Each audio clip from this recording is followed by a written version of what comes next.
Histórica, tudo bem com vocês? Eu me chamo Rodrigo Bastos, sou professor de História e hoje, a pedido de vocês, e é um prazer enorme trazer essa personagem histórica para o canal, a querida Princesa Isabel. Mas antes de qualquer coisa, roda a vinheta que a gente já vai conversar.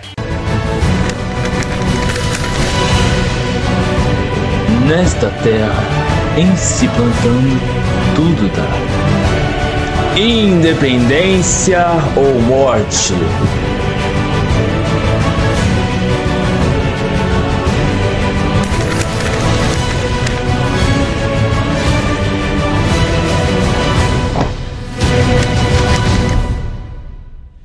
E você que já se interessou pelo conteúdo do vídeo, já deixa o seu like, compartilha com um amigo seu essa informação que é importante para o nosso reconhecimento nacional. Se inscreve no canal para participar da família histórica e tem a opção de ser membro. Você que quer divulgar aquele seu canal, aquela sua conta do Instagram, aquele seu negócio, bora ser parceiro. Recado dado, bora pro vídeo? Princesa Isabel nasceu no dia 29 de julho de 1846. Para os amantes da astrologia, ela era do signo de Leão. Ela era a segunda herdeira da dinastia Bragança. Ela era a segunda na descendência da linhagem imperial. O primeiro era seu irmão Dom Afonso Pedro, que morreu um ano depois que ela nasceu, em 1847. E 2 dias antes de nascer sua irmã Leopoldina, que nasceu em 1847. Em 1848, ela ganha um outro irmão chamado Dom Pedro Afonso, que também não vinga, depois de 2 anos morre. Então, o seu destino era mesmo assumir a dinastia, assumir o império após a morte de seu pai, Dom Pedro II. Então, Dom Pedro para de tentar continuar dando herdeiro para a família imperial, porque havia uma lei sálica. O que era a lei sálica? Foi criada pelo Dom Pedro I aqui no Brasil, permitia mulheres se tornarem estadistas.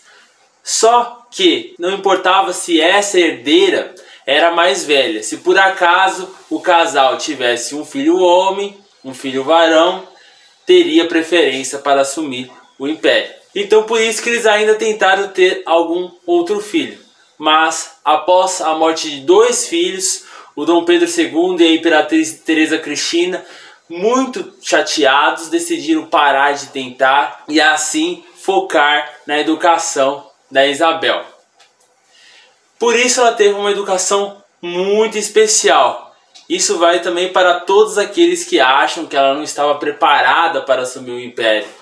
Esse vídeo é o primeiro de outros que eu irei fazer sobre Isabel, porque falar dela não cabe em um vídeo só. Então, Dom Pedro II decide que ela não iria ter apenas uma educação feminina. Não ia ter apenas francês, não ia focar apenas na recepção, na submissão do casamento, que a maioria das mulheres recebia esse tipo de educação. Ela receberia a educação também que os homens tinham. Ela tinha que se preparar para assumir o império um dia. Por isso também que ela teve uma vida bem reclusa. As mulheres da época não eram muito de sair para a rua. Então, desde pequenininha, ela sempre viveu dentro de casa. Lá em Petrópolis, ela viu os pais apenas aos domingos, de vez em quando aos sábados, porque ela ficava o tempo todo estudando.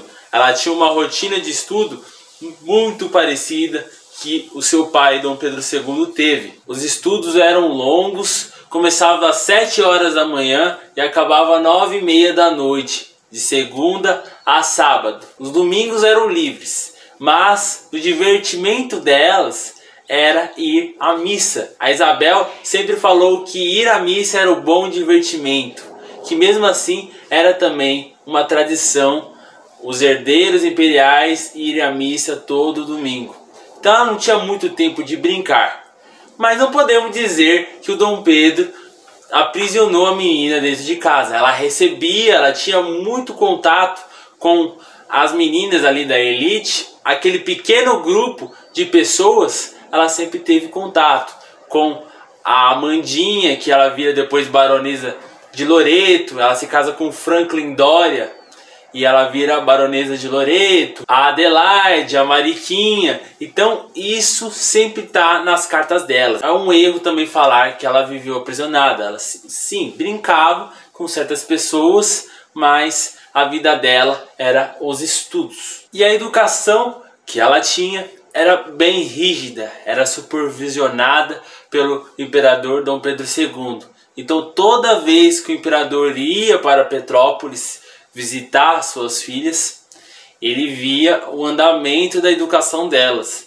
E se não tivesse bom, ele cobrava. Ele cobrava delas, cobrava dos professores que ensinavam elas. Então ela desde novinha já estuda alemão, francês, latim e também fotografia, que era uma paixão que ela tinha em comum com o seu pai.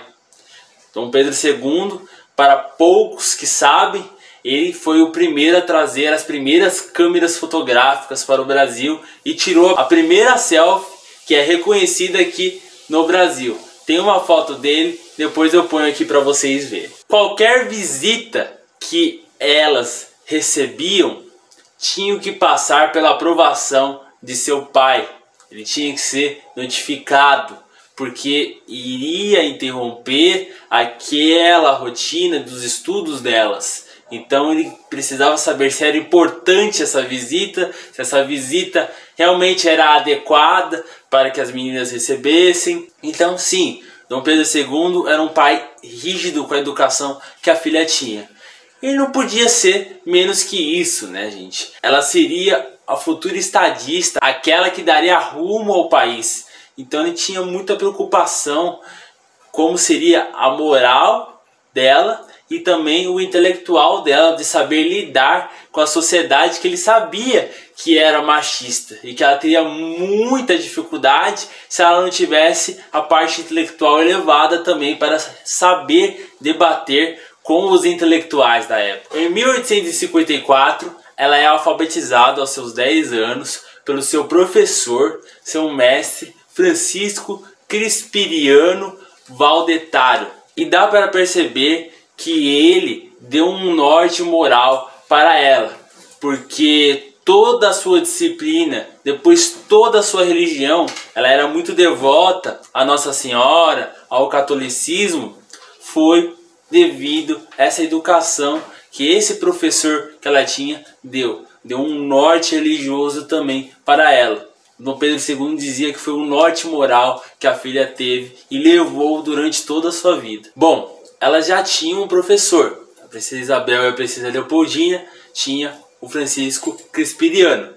Só que precisava de uma preceptora. A preceptora, ela cuidava da educação geral, tanto moral quanto filosófica, quanto intelectual. Dava aulas de etiqueta, de bordado, dava aula de música. Então ela cuidava no geral dos professores, que os professores deveriam dar. Então Dom Pedro II começa a caça de uma preceptora. Como que ele queria essa preceptora? Ele gostaria de uma preceptora alemã, que fosse solteira ou viúva e que fosse mais velha.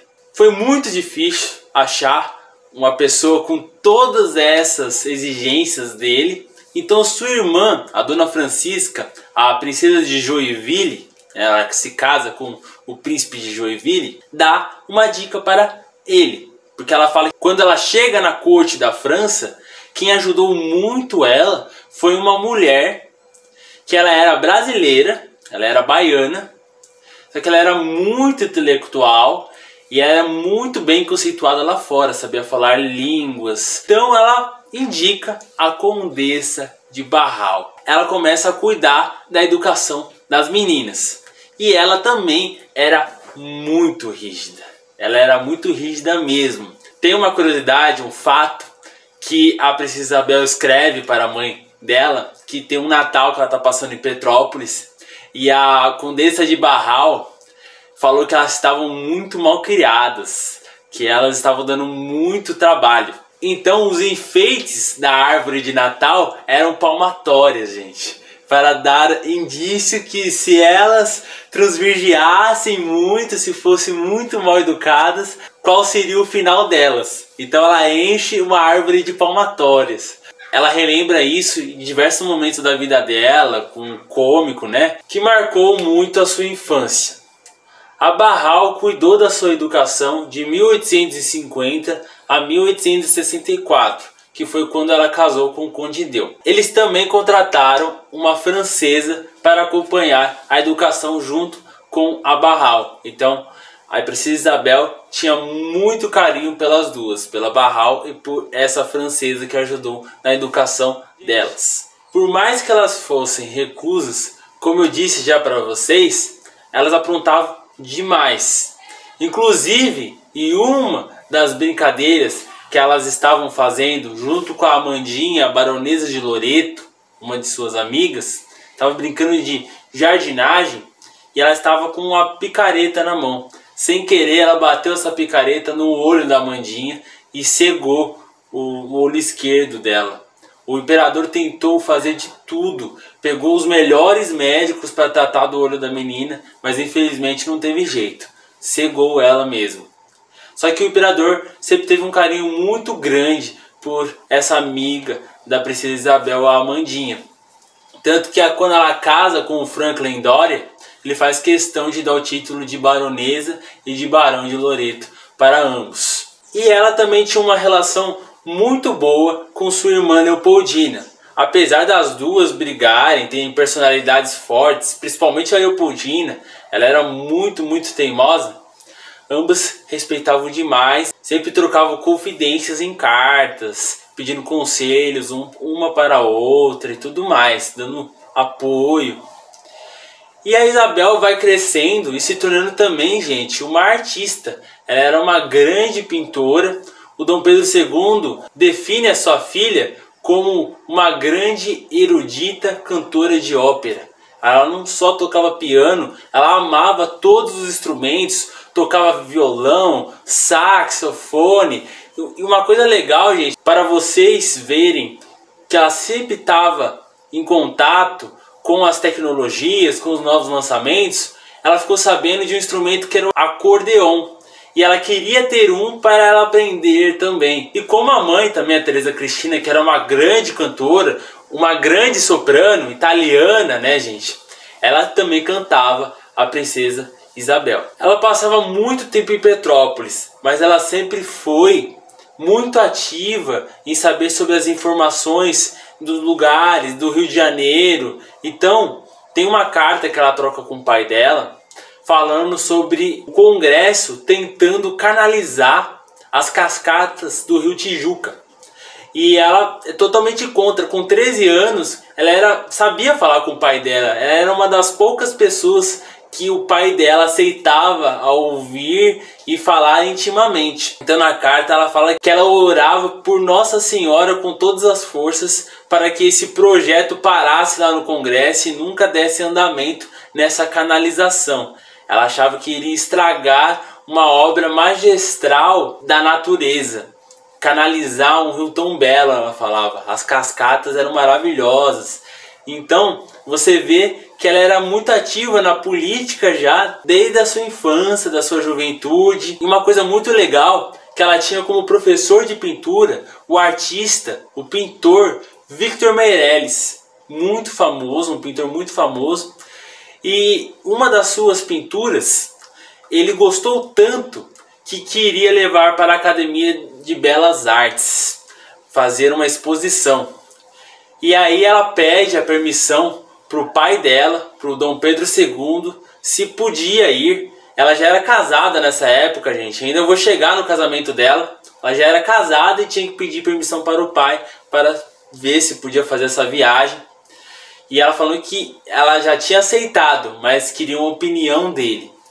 E ele assim dá o seu conselho e fala qual arte que ela deveria levar e falar também que uma de suas artes que ela iria apresentar lá era do imperador Dom Pedro II, que já era comprada por ele, para não vender. Então ele também era um admirador dos talentos da sua filha. Ela também era estudada em botânica, amava plantas, flores, estudar a geografia do seu país. Inclusive, ela criou uma série de exposições em Petrópolis, exposições agrícolas e de flores, para impulsionar a economia ali da cidade de Petrópolis. E para vocês terem noção que foi ela mesma que criou, que as medalhas da competição tinham a efígie dela e não do seu pai, Dom Pedro II. A flor favorita da princesa Isabel era orquídea. Ela fez os primeiros orquidários aqui do país. Tinha muito carinho pelas queridas orquídeas que ela cultivava. No dia 15 de outubro de 1864, foram trazidos 2 primos para serem pretendentes da princesa Isabel e da princesa Leopoldina. Para não cometer o mesmo erro que cometeram com Dom Pedro II, que trouxeram uma pintura da pessoa e no final essa pessoa não tinha nada a ver com a pintura que ele viu, que era sua esposa Teresa Cristina, ele casou para depois ver como ela era realmente.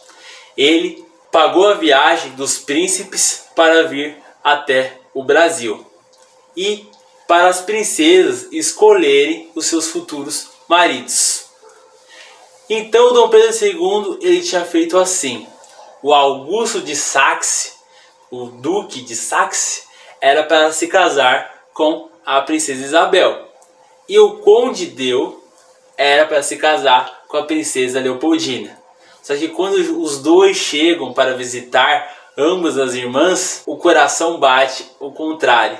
A Leopoldina se apaixonou pelo Augusto de Saxe e a Isabel ficou completamente apaixonada pelo Conde Deu. O Conde Deu não achou ela muito bonita pela primeira vista, achou ela meio gordinha, não achou ela com uma beleza que agradasse a ele. Mas ela expressou que gostava realmente dele, que queria casar com ele, e o Dom Pedro II não interferiu sobre isso. O Conde Deu, ele era sobrinho do Luiz Felipe, então era muito importante também para o Brasil ter esse tipo de contato com a França, com a modernidade que ali passava. Dom Pedro II pensou nisso. Então, a partir do momento que ela casa com o Conde Deu, ela se torna Isabel de Orleans e Bragança, porque o Conde Deu era príncipe de Orleans, da cidade de Orleans, na França. E uma coisa que ficou muito conhecida na personalidade da Isabel, foi muito divulgada por diversas pessoas, é que ela era submissa o tempo todo ao seu marido. E não, gente, ela tinha uma personalidade muito forte, ela fazia suas ideias se prevalecerem no final. Então ela sim, era uma mulher da época, era uma mulher que respeitava o marido, que não desrespeitava de forma alguma, mas ela fazia suas ideias prevalecerem no final da forma que conseguia. Então ela trabalhava nos fundos, ela não era uma mulher que ia para as ruas protestar, fazer alguma coisa espalhafatosa, mas sim ela sabia trabalhar para que as suas ideias aparecessem no final. Ela nunca tinha viajado muito, gente. Como ela era bem reclusa pelos estudos e tudo mais, a partir do momento que ela casa, aí ela faz questão de viajar com o marido. Então ela visitava fábricas, ela visitava lugares que tinham tecnologia, ela fazia questão de ver as tecnologias da época. Então ela viaja para diversos países. No Brasil, ela viajou pelo Brasil inteiro para ter contato com o seu povo, porque ela seria a futura imperatriz. Então vai se moldando também a visão dela, do seu povo, do que o povo precisava. Ela era uma devota de Nossa Senhora Aparecida. Demais, demais. Ela era bem devota mesmo. E, gente, como eu disse já para vocês, ela sabia falar com Dom Pedro II. Nem sempre ela concordava com seu pai. Por exemplo, na casa imperial era feita uma roda do livro, onde um livro cada um teria que ler em voz alta. Então a Leopoldina, a Isabel, todos que estavam ali em casa, e no final eles discutiam. Elas não gostavam muito de ler em voz alta. E para você ver a personalidade forte da Isabel, ela escondia os livros às vezes, ou às vezes ela falava ao pai dela. Então ela dava a ideia dela para o pai dela de uma forma bem brusca e sabia que no final ia ofender o pai dela, e no final ela falava meu querido papai, ela amansava, ela dava um carinho no final. Então ela era uma das poucas que sabia falar com o Dom Pedro II. Em 1868 ela faz visitas a Minas Gerais e lá ela começa a ajudar a financiar as construções de igrejas. Então muitas das igrejas que as pessoas veem em Minas Gerais foi financiada pela Princesa Isabel.